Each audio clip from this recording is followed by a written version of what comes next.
I should say is I just don't have my audio files open.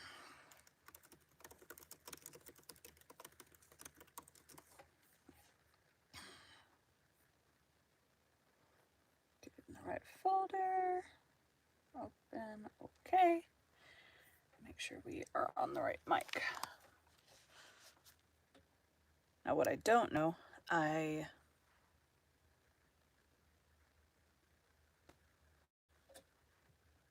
on.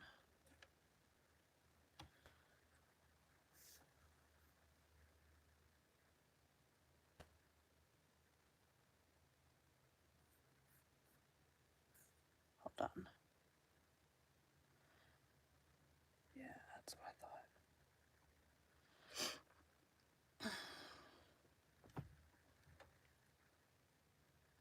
I'm getting feedback.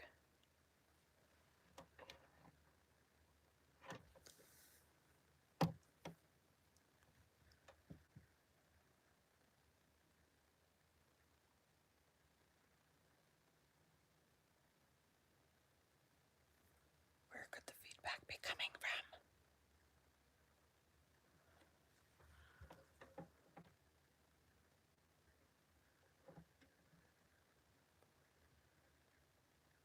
Okay.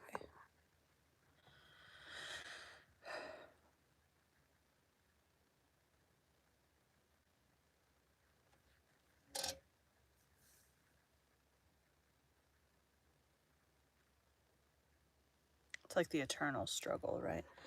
What happened was yesterday, I got a new surge protector. So I had to rearrange stuff. Let's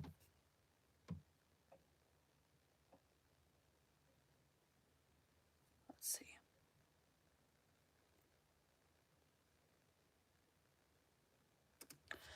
I'm gonna export a clip real quick. See what it looks like.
Okay, let me think what could be causing.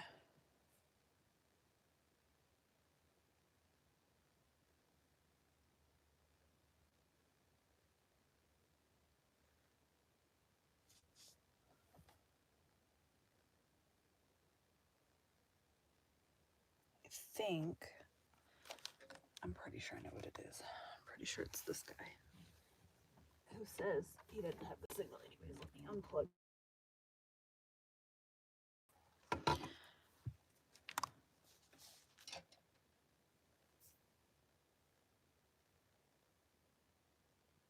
Got worse.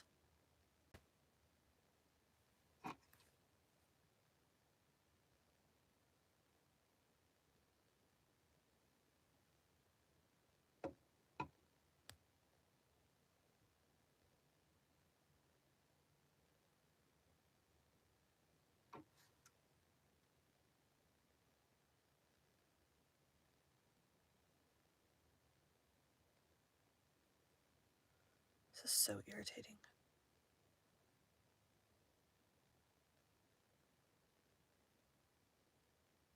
Okay, I'm gonna go move this outside the booth real quick. Actually, we'll just leave him on the floor. I won't record without it. I'm pretty sure it's my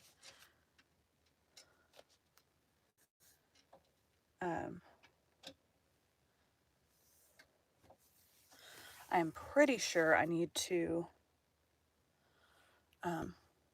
my Wi-Fi doesn't reach very well in here. And so I had bought an extender, which I kind of thought, well, this might cause buzzing if it's inside the booth, but I did it anyway. So what I need to do is I just need to move it to, why is this pushed forward? I need to move it to like outside. Uh-oh, buzzing.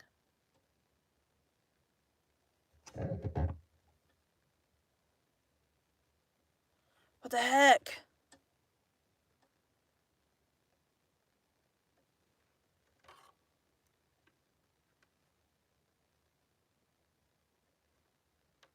Grr.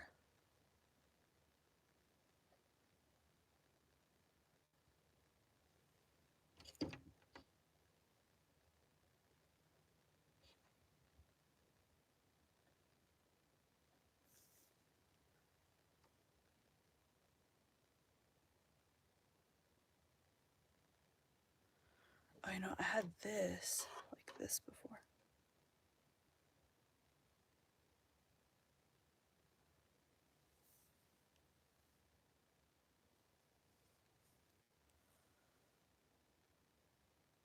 It's all a freaking experiment.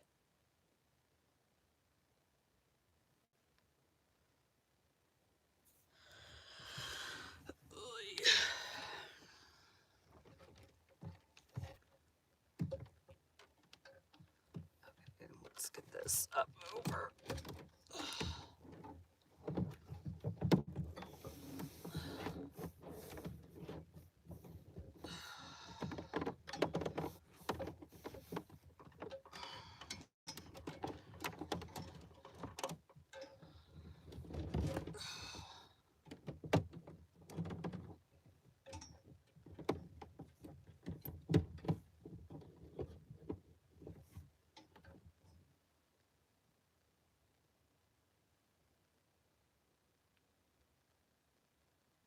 It's worse.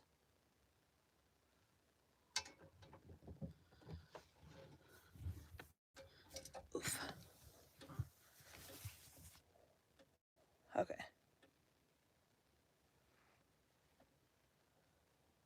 Dang it.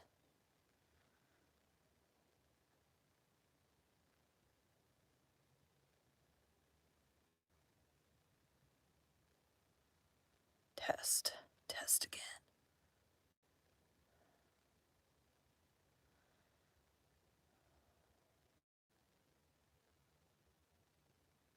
Don't move. Excuse me.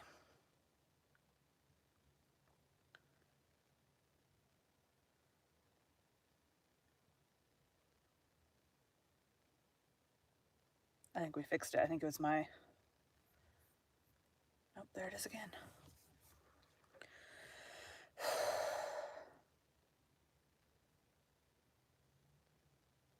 Oh, now there's a car driving by anyways.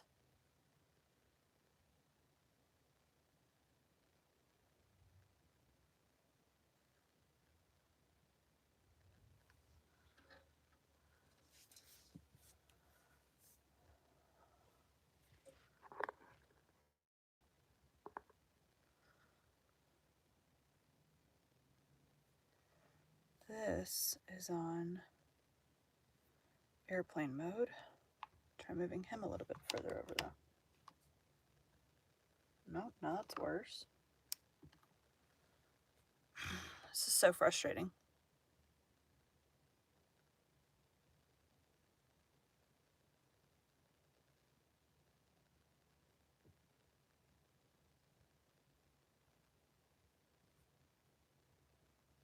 Okay, we're just gonna go.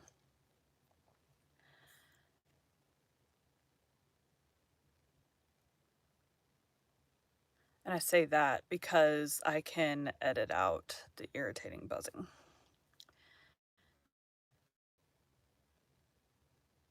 Which you're not hearing. I'm hearing in my headphones. And it could just be my headphones. but I moved some things around yesterday and I need to kind of like rearrange it back today. Oh, my headphones are hitting against my table thing.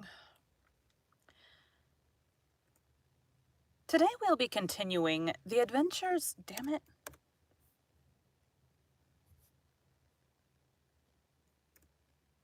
Today we'll be continuing Adventures of Huckleberry Finn by Mark Twain. Chapter 12. It must have been close on to 1 o'clock when we got below the island at last, and the raft did seem to go mighty slow. If a boat was to come along, we was going to take to the canoe and break for the Illinois shore. And it was well a boat didn't come, for we hadn't ever thought to put the gun in the canoe, or a fishing line, or anything to eat. We was in rather too much of a sweat to think of so many things. It weren't good judgment to put everything on the raft. If the men went to the island, I just expect they found the campfire I built, and watched it all night for Jim to come.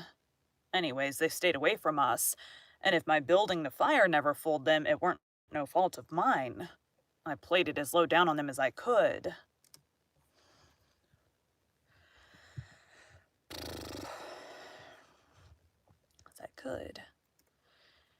When the first streak of day began to show, we tied up to a towhead in a big bend on the Illinois side, and hacked off cottonwood branches with the hatchet and covered up the raft with them so she looked like there had been a cave-in in the bank there.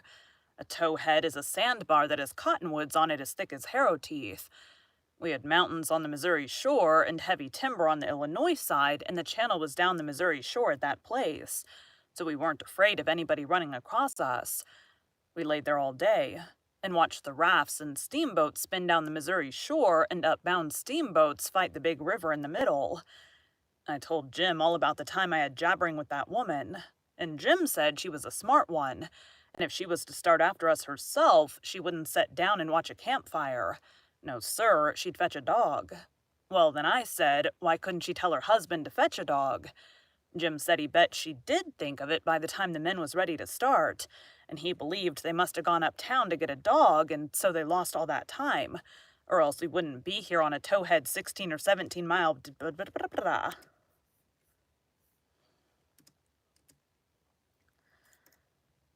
or else we wouldn't be here on a towhead 16 or 17 mile below the village. No, indeedy, we would be in that same old town again. So I said I didn't care what was the reason they didn't get us as long as they didn't. When it was beginning to come on dark, we poked our heads out of the cottonwood thicket and looked up and down and across. Nothing in sight. So Jim took up some of the top planks of the raft and built a snug wigwam to get under in blazing weather and rainy, and to keep the things dry. Jim made a floor for the wigwam, and raised it a foot or more above the level of the raft, so now the blankets and all the traps was out of reach of steamboat waves. Right in the middle of the wigwam, we made a layer of dirt about 5 or 6 inches deep with a frame around it for to hold it to its place. This was to build a fire on in sloppy weather or chilly. The wigwam would keep it from being seen. We made an extra steering oar, too, because one of the others might get broke on or snap.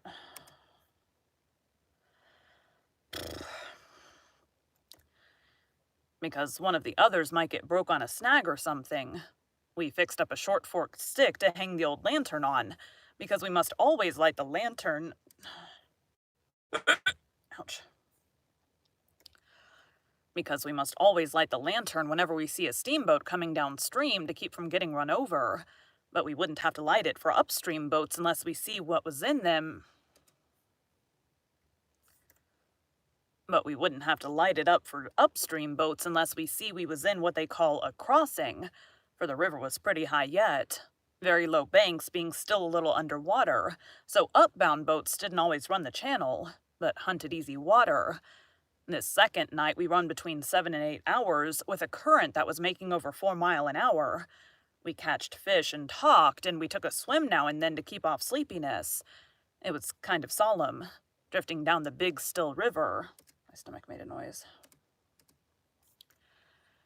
It was kind of solemn, drifting down the big still river, laying on our backs looking up at the stars, and we didn't ever feel like talking loud, and it weren't often that we laughed, only a little kind of a low chuckle. We had mighty good weather. We had mighty good weather as a general thing. and nothing ever happened to us at all. That night, nor the next, nor the next. Every night we passed towns, some of them away up on black hillsides. Nothing but just a shiny bed of lights. Not a house could you see. The fifth night we passed St. Louis, and it was like the whole world lit up. In St. Petersburg, they used to say there was 20 or 30,000 people in St. Louis, but I never believed it till I see that wonderful spread of lights at 2 o'clock that still night. There weren't a sound there. Everybody was asleep. Every night now I used to slip ashore towards 10 o'clock at some little village and buy 10 or 15 cents worth of meal or bacon or other stuff to eat. And sometimes I lifted a chicken that weren't roosting comfortable and took 'em along. Pap always said, take a chicken when you get a chance, because if you don't want him yourself, you can easy find somebody that does, and a good deed ain't ever forgot. I never see Pap when he didn't want the chicken himself, but that is what he used to say anyway. Mornings before daylight, I slipped into cornfields and borrowed a watermelon or a mushmelon or a pumpkin or some new corn or things of that kind. Pap always said it weren't no harm to borrow things if you was meaning to pay them back sometime. But the widow said it weren't anything but a soft name for stealing, and no decent body would do it. Jim said he reckoned the widow was partly right and Pap was partly right, so the best way would be for us to pick out 2 or 3 things from the list and say we wouldn't borrow them any more. Then he reckoned it wouldn't be no harm to borrow the others, so we talked it over all one night, drifting along down the river, trying to make up our minds whether to drop the watermelons or the cantaloupes or the mushmelons or what. I see I have texts.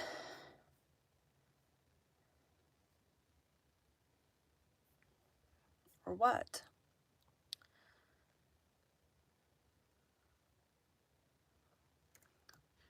But towards daylight, we got it all settled satisfactory and concluded to drop crab apples and persimmons.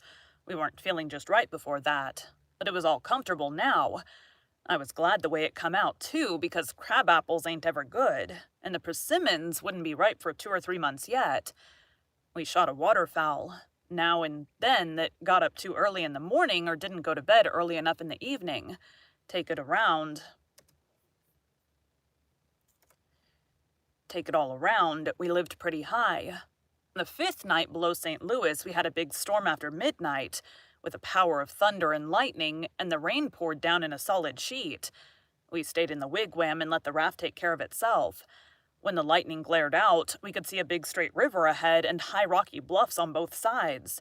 By and by, says I, "Hello, Jim, looky yonder." It was a steamboat that had killed herself on a rock. We was drifting straight down for her. The lightning showed her very distinct. She was leaning over with part of her upper deck above water, and you could see every little chimney guy clean and clear, and a chair by the big bell with an old slouch hat hanging on the back of it when the flashes come. Well, it being a car.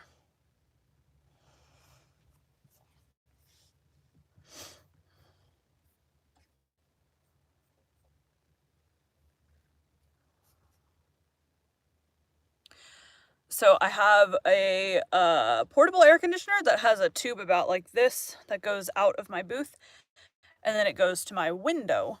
So that is like the weak point, I guess you'd say, in my sound. So this weekend, one of the things I'm going to do, I bought this insulation stuff for that tube. 1, to help keep the hot air that goes out that from my house, and 2, to help insulate against the noise. So I'm going to wrap the tube in. I have extras of these square things. I'm going to wrap it in that first to help with the sound, and then I'm going to wrap it in the silver stuff to hopefully help all that. I'm also going to wrap the little section inside. I'm not going to wrap the inside part with the silver stuff, just with the foam stuff. So I'm going to like tape it around it, because anything that's getting through the wall, there's just like a teeny tiny, like maybe this wide section that goes from the wall to the back of the air conditioner.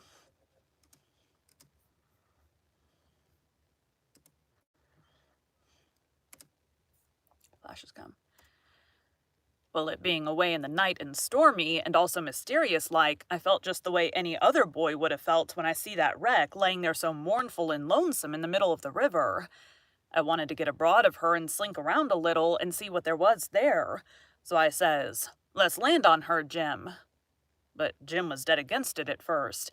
He says, I don't want a foolin' no longer in rack. We's doin' blame well, and we better let blame well alone, as de good book says. Like as not, dey's a watchman on dat rack. Watchman your grandmother, I says. There ain't nothing to watch but the Texas and the pilot house. And do you reckon anybody's going to risk his life for a Texas and a pilot house such a night as this, when it's likely to break up and wash off down the river any minute? Jim couldn't say nothing to that, so he didn't try. And besides, I says, we might borrow something worth having out of the captain's stateroom. Cigars, I beg you, and cost 5 cents apiece, solid cash. Cigars.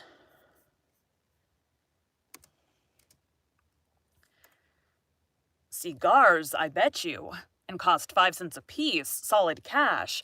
Steamboat captains is always rich and get $60 a month, and they don't care a cent what a thing costs, you know, long as they want it. Stick a candle in your pocket. I can't rest, Jim, till we give her a rummaging. Do you reckon Tom Sawyer would ever go buy this thing? Not for pie he wouldn't. He'd call it an adventure. That's what he'd call it. And he'd land on that wreck if it was his last act. And wouldn't he throw style into it?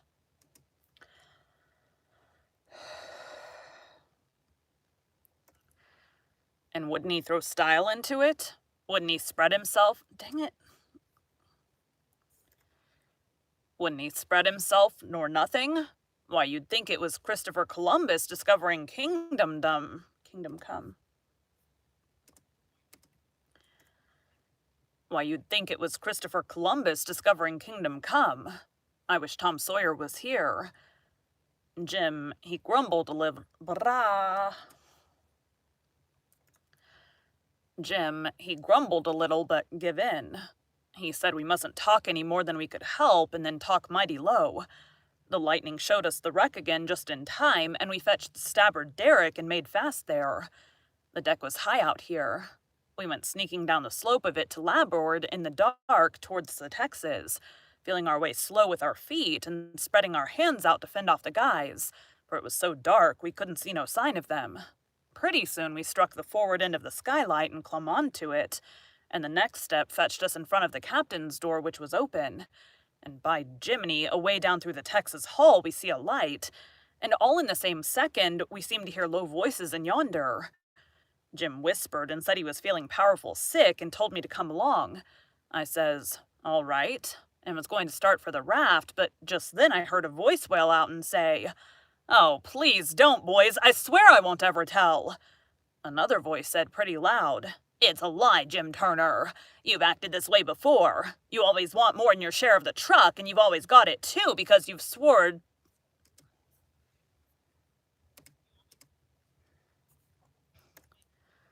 You always want more than your share of the truck, and you've always got it too because you swore if you didn't. Swore.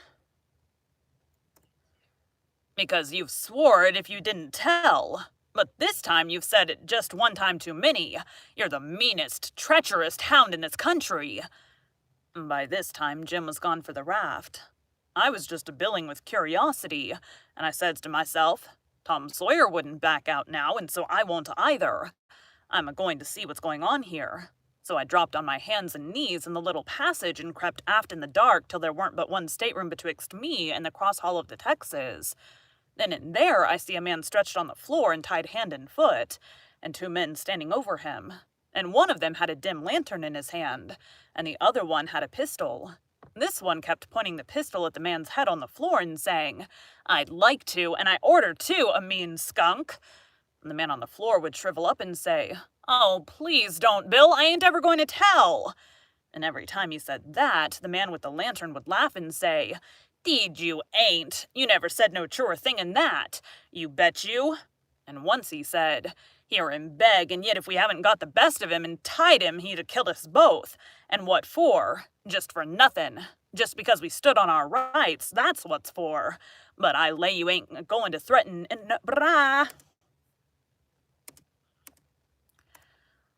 But I lay you ain't going to threaten nobody anymore, Jim Turner. Put up that pistol, Bill. Bill says, I don't want to, Jake Packard. I'm for killing him, and he didn't kill old Hatfield just the same way, and don't he deserve it?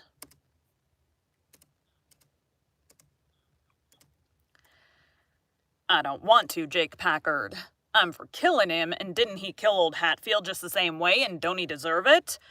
But I don't want him killed. I've got my reasons for it.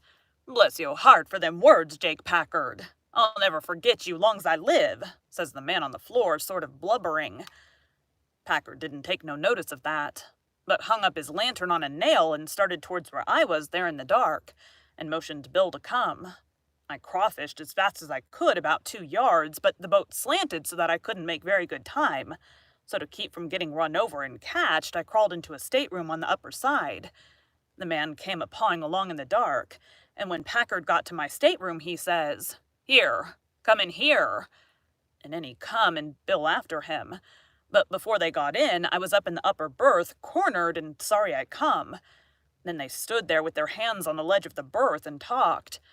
I couldn't see them, but I could tell where they was by the whiskey they'd been having. I was glad I didn't drink whiskey. But it wouldn't made much difference anyway, because most of the time they couldn't have treed me because I didn't breathe. I was too scared.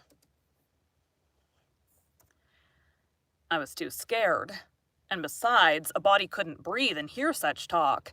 They talked low and earnest. Bill wanted to kill Turner, he says. He said he'll tell, and he will. If he was to give both our shares to him now, If we was to give both our shares to him now, it wouldn't make no difference after the row and the way we've served him. Sure's you're born, he'll turn to state's evidence, now you hear me? I'm for putting him out of his troubles.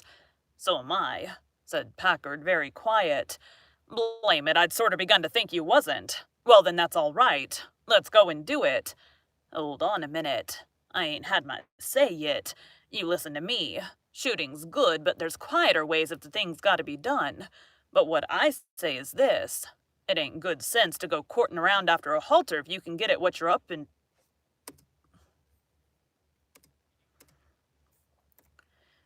It ain't good sense to go courting around after a halter if you can get at what you're up to in some way that's just as good and the same time don't bring you into no risks. Ain't that so? You bet it is, but how you going to manage it this time? Well, my idea is this. We'll rustle around and gather up whatever pickings we've overlooked in the staterooms, and shove for shore and hide the truck. Then we'll wait.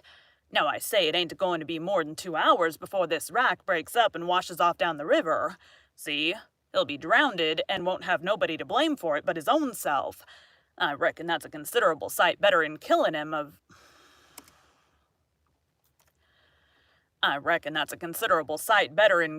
him. I'm unfavorable to killing a man as long as you can get around it. It ain't good sense. It ain't good morals. Ain't I right? Yes, I reckon you are. But s'pose you don't break up and wash off. Well, Car. I'm gonna have to stop after this episode and get this plug all set up. So I have like a wad of the lights. I had extra light stuff.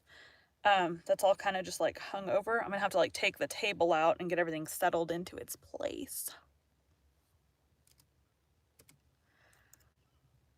Well, we can wait the 2 hours anyway and see, can't we? All right then, come along. So they started and I lit out, all in a cold sweat. It's buzzing.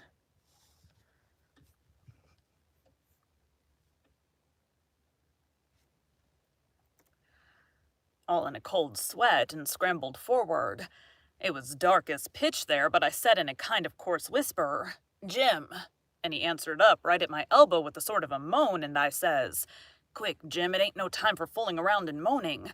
There's a gang of murderers in yonder, and if we don't hunt up their boat and set her drifting down the river so these fellows can't get away from the wreck, there's one of 'em going to be in a bad fix. But if we find their boat, we can put all of 'em in a bad fix, for the sheriff will get 'em. Quick! Hurry, I'll hunt the larboard side. You hunt the starboard. You start at the raft and... Oh, my lordy, raft? Dey ain't no raft no more. No mo. Buzzing.